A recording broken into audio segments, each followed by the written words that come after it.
Bismillahirrahmanirrahim. Teman-teman sekalian yang dirahmati Allah, pada video kali ini kita akan membahas tentang apa saja yang masuk ke dalam cakupan harta waris, atau dalam bahasa lain, apa saja yang dianggap sebagai harta waris.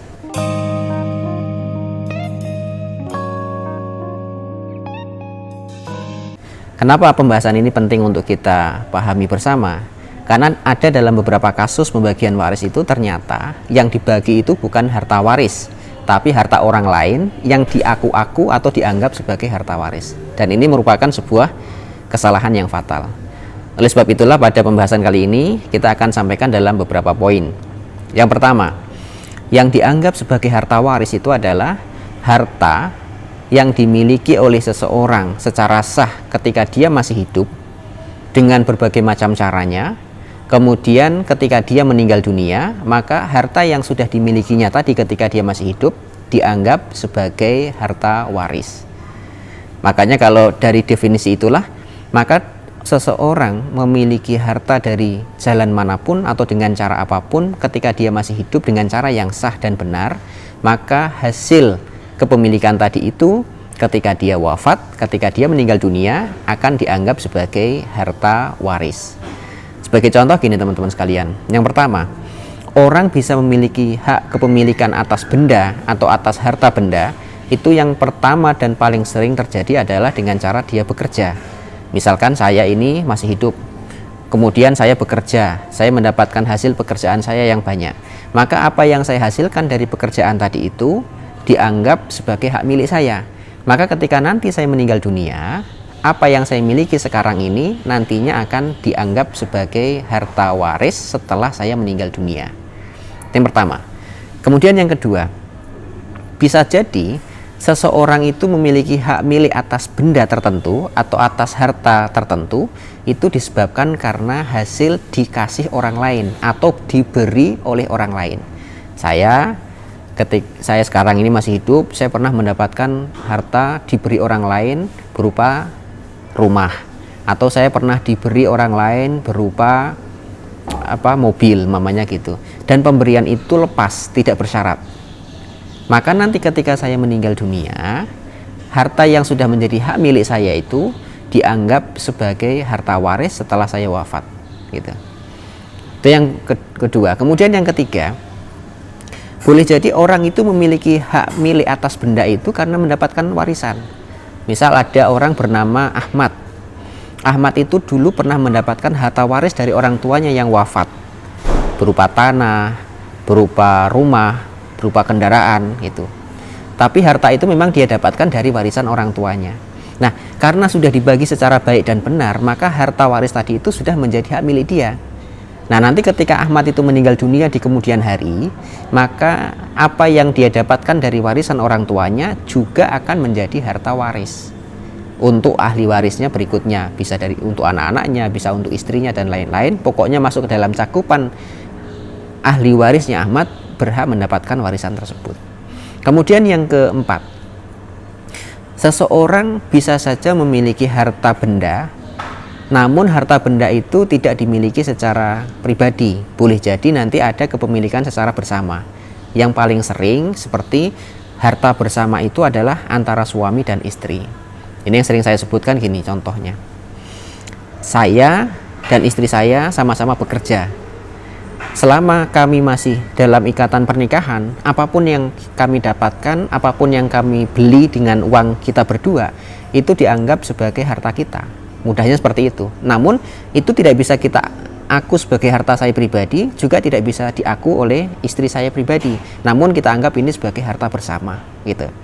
Saya beli mobil, sebagian uang dari uang saya, sebagian uangnya lagi dari istri saya. Maka secara umum kepemilikan mobil itu adalah milik kita berdua antara suami dan istri.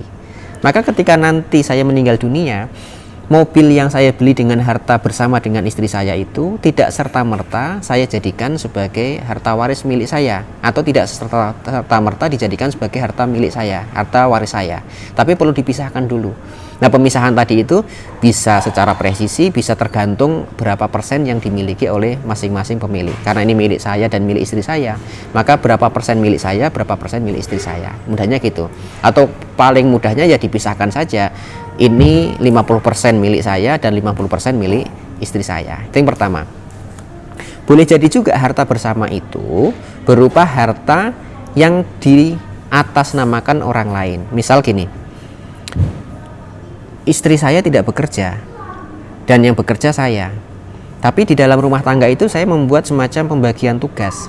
Saya bekerja di luar rumah menghasilkan kekayaan, istri saya bekerja di dalam rumah sebagai ibu rumah tangga tidak menghasilkan kekayaan, tapi kita sama-sama bekerja. Kemudian saya bilang sama istri saya, kamu cukup di rumah saja, tidak perlu kemana-mana, urusi rumah dan anak-anak gitu, dengan cara baik dan benar gitu. Kamu tidak harus mendapatkan uang, biar saya saja mendapatkan uang. Tapi setiap apa yang saya dapatkan dari pekerjaan saya, ini saya anggap sebagai harta kita berdua.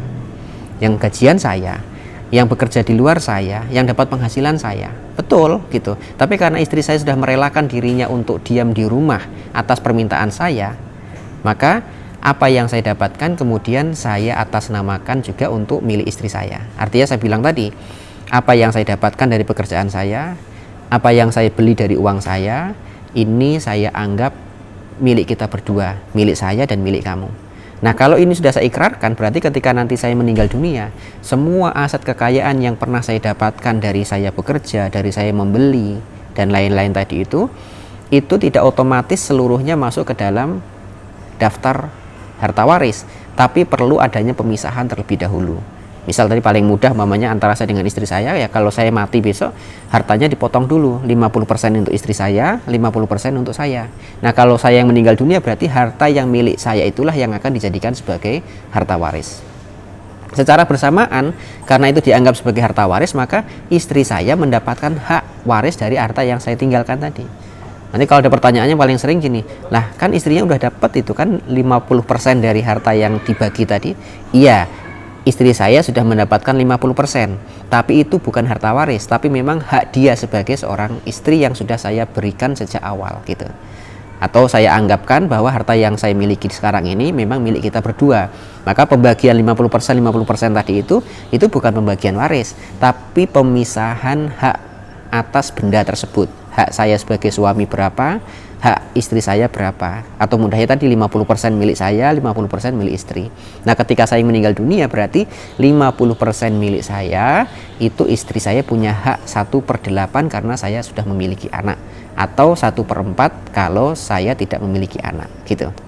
Artinya kalau ada harta-harta bersama tadi itu perlu dipisahkan. Lagi mamanya harta bersama itu kalau orang bekerja bisnis kadangkala punya kongsi, punya teman bisnis, dan harta yang dimiliki dalam bisnis itu tidak murni milik satu orang, bisa jadi dimiliki oleh beberapa orang secara bersama-sama.